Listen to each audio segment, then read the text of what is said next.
بحمد ربي أبدأ المنيرة ثم الصلاة والسلام السيرة على نبي اسمه محمد أبوه عبد الله منه مفرد أبوه عبد الله منه مفرد.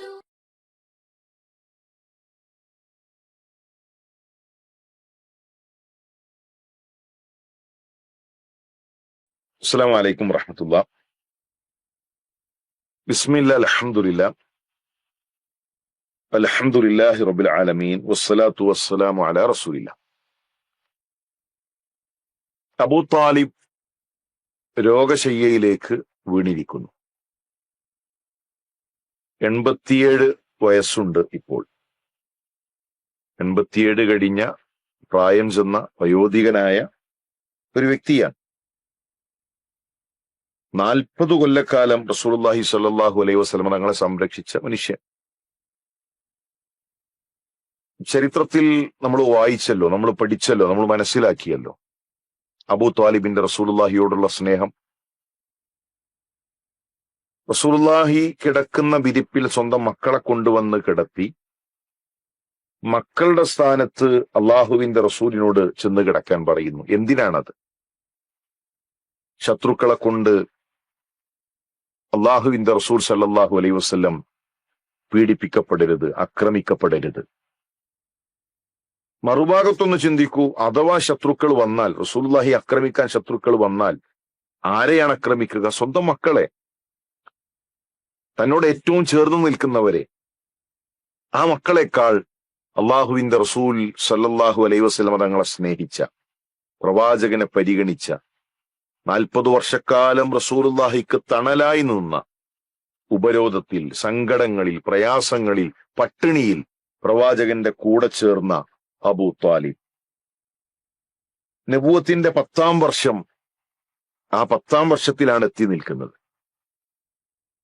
10 വർഷക്കാലം റസൂലുള്ളാഹി ലാ ഇലാഹ ഇല്ലല്ലാഹ് പറഞ്ഞിട്ടുണ്ട്, ആവർത്തിച്ചു പറഞ്ഞിട്ടുണ്ട്, പിറകെ നടന്നു പറഞ്ഞിട്ടുണ്ട്.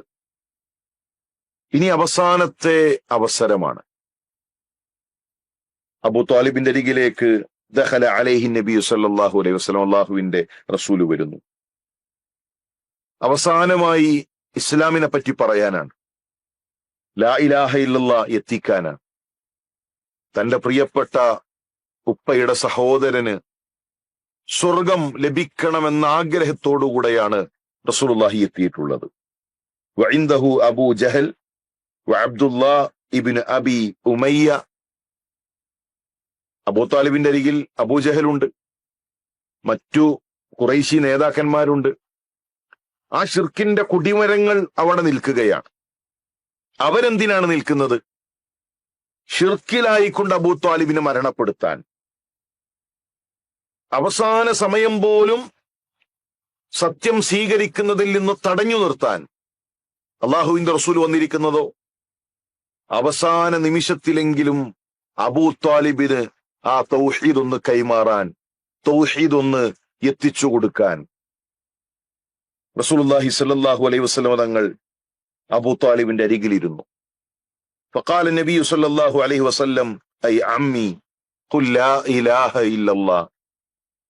പ്രിയപ്പെട്ട പിതൃവ്യ, പ്രിയപ്പെട്ട ഉപ്പയുടെ സഹോദര, ഒന്ന് ലാ ഇലാഹ ഇല്ലല്ലാഹ് പറയണേ, ഒന്ന് ലാ ഇലാഹ ഇല്ലല്ലാഹ് നിങ്ങളൊന്ന് പ്രഖ്യാപിക്കണമേ. റസൂലുള്ളാഹിയുടെ മനസ്സിലൂടെ എന്തെല്ലാം ഓർമ്മകൾ കടന്നുപോയിട്ടുണ്ടാകും. അനാഥത്വം നിറഞ്ഞ ആ ബാല്യത്തെ കൈപിടിച്ച് സാന്ത്വനിപ്പിച്ച, ആശ്വസിപ്പിച്ച, കൂടെ ചേർത്ത് നിർത്തിയ തന്റെ പ്രിയപ്പെട്ട മൂത്താപ്പയാണ്. എല്ലാവരും തള്ളിപ്പറഞ്ഞപ്പോഴും, എല്ലാവരും ഇതാ ഞങ്ങൾക്ക് വധിക്കാൻ മുഹമ്മദിനെ വിട്ടുതരണമെന്ന് പറഞ്ഞപ്പോഴും വിട്ടുതരാൻ ഒരുക്കമല്ല എന്ന് പ്രഖ്യാപിച്ച് പ്രവാചകനെ ചേർത്തുപിടിച്ച അബൂ ത്വാലിബാണ്.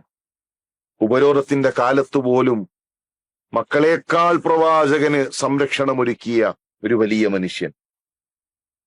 തിരിച്ചു നൽകാൻ കഴിയുന്ന ഏറ്റവും വലിയ സമ്മാനം തൗഹീദ് എത്തിക്കലാണ്. റസൂലുള്ളാഹി സ്വല്ലല്ലാഹു അലൈഹി വസല്ലം തങ്ങൾ പറഞ്ഞുകൊണ്ടേയിരിക്കുന്നു, കലിമത്തൻ ഉഹാജു ലക ബിഹാ ഇൻദല്ലാഹ്, ഒന്ന് ലാ ഇലാഹ ഇല്ലല്ലാഹ് പറയണേ. അള്ളാഹുവിന്റെ കോടതിയിൽ ഞാൻ സംസാരിക്കാം, അള്ളാഹുവിന്റെ കോടതിയിൽ മുത്താഫാക്ക് വേണ്ടി പറയാം, പക്ഷേ ലാ ഇലാഹ ഇല്ലല്ലാഹ് പറയണം. ഫഖാല അബൂജഹൽ, അബൂജഹലിന്റെ ചോദ്യം, അത്തർഗബ് അൻ മില്ലത്തി അബ്ദുൽ മുത്തലിബ്, അബ്ദുൽ മുത്തലിബിന്റെ മതം വിട്ടുപോവാണോ? കാരണവന്മാരായി നമ്മൾ സ്വീകരിച്ചു വരുന്ന ആദർശം വിട്ട് പുതിയൊരു ആദർശത്തിലേക്ക് പോവുകയാണോ?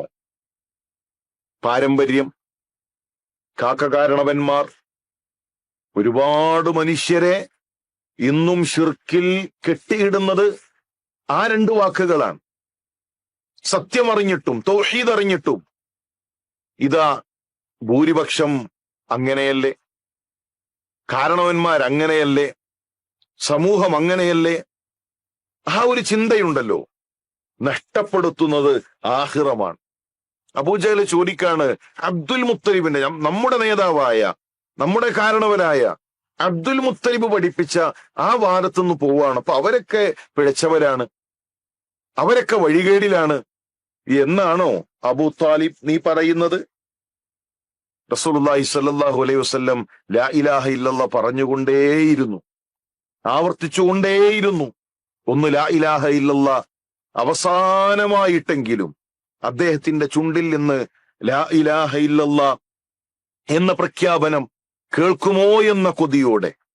പക്ഷേ അവസാനമായി അബൂ താലിബ് പറഞ്ഞു നിർത്തി, അല മില്ലത്തി അബ്ദുൽ മുത്തലിബ്, ഞാൻ അബ്ദുൽ മുത്തലിബിന്റെ മില്ലത്തിലായി മരണപ്പെടുന്നു, ഞാൻ അബ്ദുൽ മുത്തലിബിന്റെ മില്ലത്തിലാണ്. സമൂഹത്തിന്റെ ആക്ഷേപങ്ങളെ പേടിച്ചു, സമൂഹത്തിന്റെ പരിഹാസങ്ങളെ പേടിച്ചു, സമൂഹത്തിന്റെ കുത്തുവാക്കുകളെ പേടിച്ചു. എത്ര കാലമാണ് ആക്ഷേപം ഉണ്ടാവുക? തൗഹീദിനേക്കാൾ വലുതാണോ സമൂഹത്തിന്റെ നമുക്കുള്ള സ്വീകാര്യത, സമൂഹം നമുക്ക് നൽകുന്ന ആദരവ്? എത്ര കാലം സമൂഹം നമ്മൾ ആദരിക്കും? എത്ര കാലം കുടുംബം നമ്മളെ ബഹുമാനിക്കും? എത്ര കാലം നമ്മളെ കുറിച്ച് നല്ലത് പറയും? മരണത്തിനപ്പുറം നമ്മുടെ വിജയം തീരുമാനിക്കുന്ന ലാ ഇലാഹ ഇല്ലല്ലാഹ് അത് പ്രഖ്യാപിക്കാൻ, തൗഹീദ് പ്രഖ്യാപിക്കാൻ കുടുംബമോ സമൂഹമോ ഭൂരിപക്ഷമോ മഹല്ലോ ഇതൊന്നും നമ്മളെ സംബന്ധിച്ചിടത്തോളം നമുക്ക് തടസ്സമാകരുത്. ഇത് പൊട്ടിച്ച് സത്യം മനസ്സിലാക്കിയാൽ ആ സത്യം പ്രഖ്യാപിക്കുക എന്നുള്ളത് നിസ്സാരമായ കാര്യമല്ല. ഒരുപാട് മനുഷ്യരുണ്ട് തൗഹീദാണ് സത്യമെന്നറിയാം, പക്ഷെ ഉമ്മാക്ക് പ്രയാസാകും, ഉപ്പാക്ക് പ്രയാസാകും, സമൂഹത്തിൽ ഭൂരിപക്ഷവും എനിക്കെതിരാകും. ഞാൻ എന്നും പങ്കെടുക്കുന്ന പള്ളി അതാണ്, ആ മഹല്ലിലുള്ളവർക്കെതിരാകും.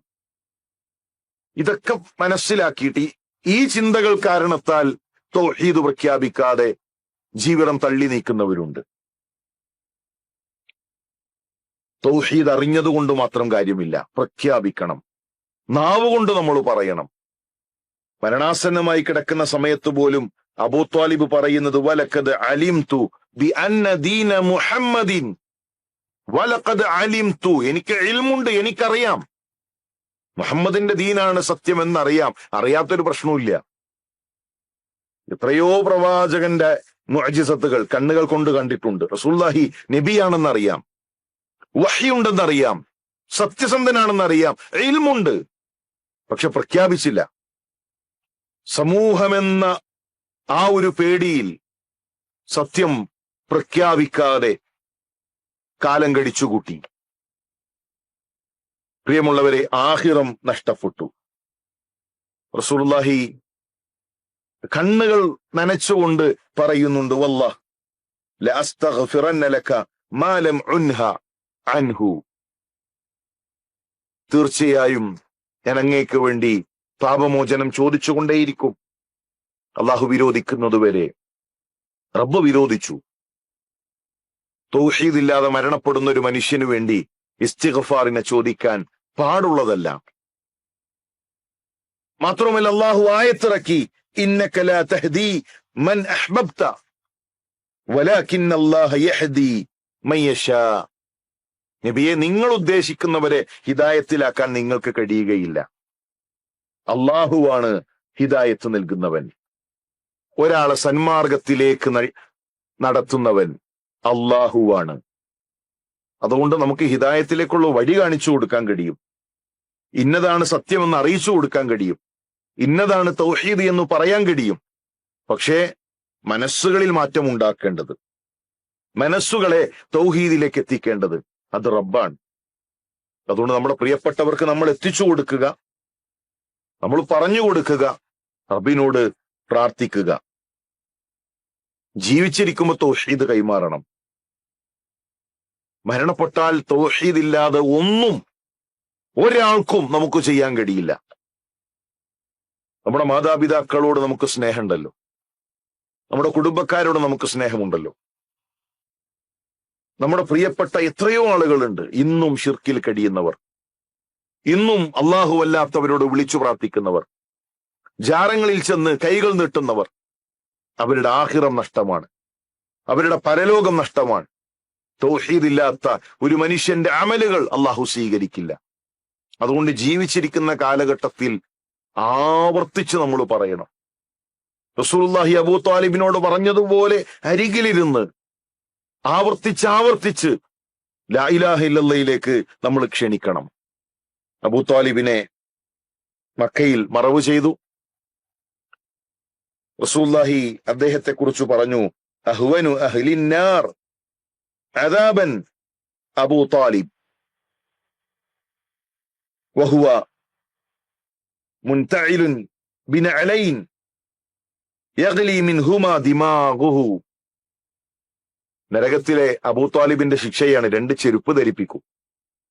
ആ ചെരുപ്പ് ധരിച്ചു കഴിഞ്ഞാൽ തലയിൽ നിന്ന് തലച്ചോറ് ഉരുകിയൊലിക്കുന്ന രൂപത്തിൽ, തലയോട്ടികൾ ഉരുകിയൊലിക്കുന്ന രൂപത്തിൽ അങ്ങനെ തിളച്ചു മറിയുന്ന നരകത്തിലെ ശിക്ഷ.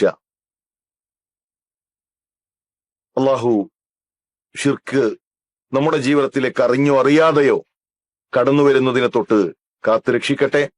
നമ്മുടെ കുടുംബത്തെ ഷിർക്കിൽ നിന്ന് അള്ളാഹു കരകയറ്റുമാറാകട്ടെ. പ്രാർത്ഥിക്കുക തൗഹീദിലായി മരണപ്പെടാൻ, അവസാനം ആദർശത്തിലായി മരണപ്പെടാൻ അള്ളാഹു സഹായിക്കട്ടെ. അസ്സലാമു അലൈക്കും വറഹ്മത്തുള്ളാഹി വബറകാതുഹു.